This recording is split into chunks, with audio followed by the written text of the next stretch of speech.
И хай народ, у аппарата, как всегда, несменный его ведущий, я Дэнфоб. И сегодня мы с вами разберем такого персонажа в игре Тини Бани, ну или Тайни Бани, ну или на русский перевод Зайчик, совушку. Да, многие уже сталкивались с этим персонажем в игре, да и даже в таких фанфиках, как Другая история. И скоро, кстати, новый мод выйдет. Не знаю, встретим ли мы там данную сову. И хочу сегодня ее разобрать вообще, кто она такая, кем она, возможно, является, и встречаем мы ее вообще в реальной жизни, то есть имеется в виду в игре. Антон сталкивается с ней или же нет? Ну а перед тем, как я начну, попрошу пару простых действий. Это лайк, подписка и колокольчик. Вам не трудно, а мне приятно. Ну еще и напишите комментарий. Ну а я начинаю. Поехали. С самого начала игры нам дают понять о том, что существует какая-то сова, которая пугает сестру главного героя Антона, и она не сможет заснуть, потому что за окнами на подоконниках сидит эта сова и пугает сестру. Но потом на деле, как мы проходим игру пока что по доступности 4-го эпизода, не такая уж она и страшная, но если это идти по правильным выборам. В первом же эпизоде мы ее встречаем, она у нас по сути на подоконнике, пугает Олю, и Антон рассказывает, как та постоянно сидит на подоконнике, а Оля вся укрывается полностью одеялом и не может уснуть из-за того, что якобы за окном это тупая сова, которая пугает сестру, и та вдобавок, что не спит, ну, то, что идет к родителям с ними спать или же к Антону. Но хотя родители пытаются воспитать свою дочь, сделать из нее взрослой, и чтобы она смогла уже спать самостоятельно. Но они думают, что она слишком маленькая, чтобы еще спать одной, но они хотят, чтобы она уже сама спала без них. Дальше сову мы тоже еще встречаем, когда она отдает Антону очки. Это по сути у нас происходит в 3-м эпизоде. Когда у нас Антон после драки потерял очки, потерял. Семен забирает их у Антона, и тот по сути идет без очков. Также ваши выборы очень зависят на игру. И если же, например, вы сдружитесь с Бяшей и Ромкой, то тогда очки появятся у вас, точнее они вас доведут до дома, но будут некоторые нюансы, но все же мы будем с друзьями. Ну а если выбрать там Полину или же путь изгоя, то тогда пешком пойдете без очков.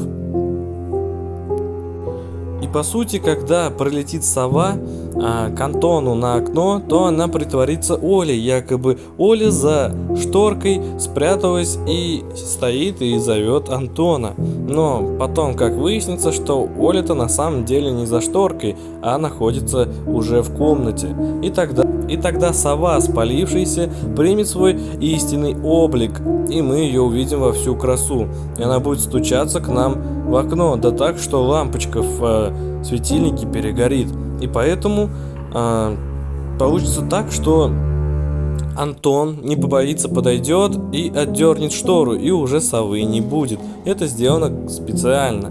Он увидит свои очки, откроет окно, и как в те времена делали, чтобы холод не попадал, туда в деревянные окна просовывали вату и газетой заклеивали. В принципе, способ был рабочий, лайфхаки трум-трум. Работали советские всегда. Ну а сейчас у всех пластмассовые окна, то есть пластиковые, и они надежные, и от них ничего не дует. Да, раньше были деревянные окна. Кто застал деревянные окна, то ставьте лайк.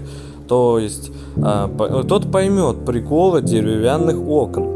Вот. Ну и по сути у нас Антон забирает свои очки, получает люлей от своей мамы, что Оля, что и Антон, за то, что давно не болели, что им жарко стало, и они открыли окно, испортили такой лайфхак, как вата и газета. А напомню, что вата была в Советском Союзе и доступной, но некоторые говорили, что цена тоже была у них хорошей.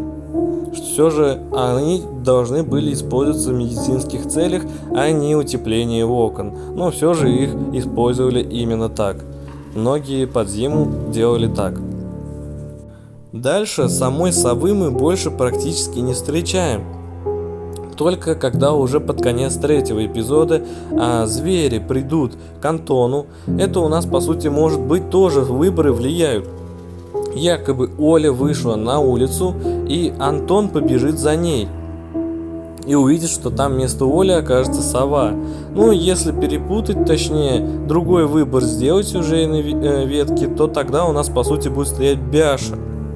Но на самом деле это будет не Бяша, а сова, которая притворилась Бяшей. И мы можем сделать выводы, что звери могут перевоплощаться, принимать облик, формы, которые они способны. И возможно они могут быть кем угодно. Например, даже в ночное время якобы это Рома, но на самом деле это был, возможно, не Рома, а, например, был Волчик или кто-то еще.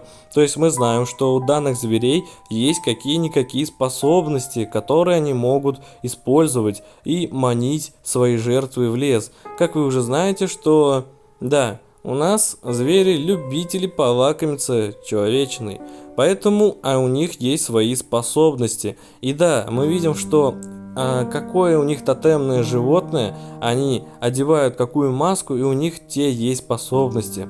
Например, у совы есть способность летать, у волка, например, быстро бегать, и у Алисы, ну, как и везде, это хитрить и как бы заманивать. А у медвежутки, по сути, способности какой-то мы такой и не видели, но то, что он сильный, возможно, и все. У Антона, мы знаем, есть способность, когда одевает маску, высоко прыгать. Многие думают, что сова, совушка, такая небольшая, значит это у нас по сути пропавшая Сенечка. Можно согласиться, почему бы и нет, теория неплохая. В принципе, мы знаем, что Сенечка у нас небольшого роста, она сама у нас маленькая, то есть даже возрасту. И видим, что как бы эта роль очень хорошо к ней приписывается. Но еще можно узнать то, что, возможно, одевая маску, маска может придать вам внешность и внешний вид и размер, тот, который должен совпадать вашему тотемному животному или же вашему облику. То есть тоже можно не исключать, что это, возможно, была и не Сенечка, а какой-то другой ребенок, или вообще это совсем другое дело. Как нам рассказывает лейтенант Владимирович Тихонов, что 30 лет назад именно такая же ситуация с пропавшими детьми повторялась. То есть мы можем сделать выводы о том, что это отсылка на «Оно». Кто смотрел, тот молодец, кто не смотрел, ладно, расскажу. По сути, в 30 лет клоун Пеннивайз, который тоже похищает детей, он, по сути, каждые 30 лет просыпается, ест, понятно кого, детей, и насыщается этим, и когда он себя откормил, он уходит в спячку. А когда, по сути, он в спячке, то 30 лет никого трогать не будет. А когда 30 лет пройдет, и ровно в тот день, когда он лег, в тот месяц, когда он лег, то тогда он просыпается, и все понеслось по тому же самому сюжету. Только поменяются времена. Ну и сам клоун тоже должен знать, что ему нужно менять как-то внешний вид, чтобы привлекать к себе жертвы. А возможно, он об этом и знает. То есть такая же история у нас и с лесными зверями, которые по сути хозяин леса, лиса, медведь, волк и сова. Ну и тут видим, что они решили пополнить свой клуб и позвали к себе Антона. Welcome to the club, buddy. На роль зайчика. И возможно теперь все может как бы повлиять. Сказали, концовок будут, наверное, штук 10, если я не ошибаюсь, или 8. То, что возможно Антон тоже станет зайчиком и каждые 30 лет будет просыпаться и пополнять свои запасы мясца. Ну, как мы видим, что совушку, отсылку на совушку, что 30 лет назад была ли она или нет, нам никто еще не дает. Сам лейтенант Тихонов просто говорит, что дети в лесу раньше тоже пропадали, а как вот его кто спас, он сам не помнит. И по сути он не дает нам такой информации, как по поводу, что кто его похитил, как выглядели похитители, в чем они были одеты. Но нам, по-моему, дают знать о том, что это тоже было зимой. И видим, что каждую 30 лет зимой это происходит. То есть Возможно, у нас Сенечка это уже может быть и не совой, но хотя все может быть. Ну, а как вам новый видеоролик, друзья? Я попытался как бы сделать его очень интересным. Разобрали такого персонажа, как Совушка, как бы очень таинственный персонаж, да. По сути, мало встречаем ее в игре, но все же, что у нас есть, то мы и взяли. Вот, еще раз спасибо всем за внимание. До новых встреч. Ставим лайки, подписываемся на канал и пишем комментарии. Ну, а на этом у меня все. Всем удачи, всем покеда.